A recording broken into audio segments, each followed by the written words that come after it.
Good morning from a beautiful, slightly chilly start to an autumn day in Johannesburg. Today we're going to be practicing our second wilderness-inspired yoga pose, and that pose is called the downward wild dog. Now, the downward wild dog you may know as downward facing dog, or in the Sanskrit Adho Mukha Svanasana. Now, the reason why we've dedicated the downward facing dog to our wild dog is that the wild dog across Africa, across the world, are critically endangered. There are less than 7,000 wild dog left in Africa, and this is why wilderness safaris, in many of its conservation initiatives, try and protect our wild dogs. Now, what I want you to do to begin the pose is I want you to come into child's pose or earth pose, as we practiced yesterday. So you can either keep your knees together or you can keep your knees apart. It really doesn't matter. You just have your toes touching at the back, and then I want you to reach as far forward as possible. I want your fingertips, so I want your fingers to be open and your middle finger to be pointing forward. And just try and find the mat here. And then you can lift up through the torso, untuck the toes, and literally lift up into your downward facing dog. So the reason why we started in child's pose is it's a perfect measurement for coming up into a downward facing dog.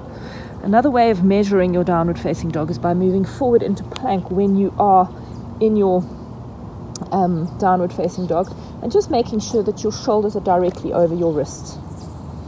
Now we can come back into your downward facing dog. You want your feet to be hip distance apart, and you want your hands to be just slightly wider than your shoulders. Now we're going to press each finger into the mat. We want to make this pose as balanced as possible. You may just want to soften your knees to start, and you can draw your torso towards the back of the mat, so towards your knees. The most important part of this pose is your spine. You want your spine to be straight all the way from the bottom of your spine, from your lumbar spine, from the sacrum, all the way through to the crown of your head. You want to make sure that your neck is in line with the spine. And then from this point you may want to straighten your legs, but it's not the important part of the pose. The important part of the pose is keeping your spine long and straight and reaching your sacrum as high as you can. If you're able to straighten your legs, you may be able to soften your heels towards the ground. Again, there's a misconception that in a downward facing dog your feet need to be flat onto the ground. For some people this is physiologically impossible. In fact, for myself it's actually impossible, even though I've been practicing yoga for over 10 years. Now, another important part of this pose is making sure that you're broadening through the back. So you want to roll your shoulders outwards. You almost want the front of your elbows to be pointing as far forward as possible. Again, this is a little bit impossible, but that's the feeling you want to get.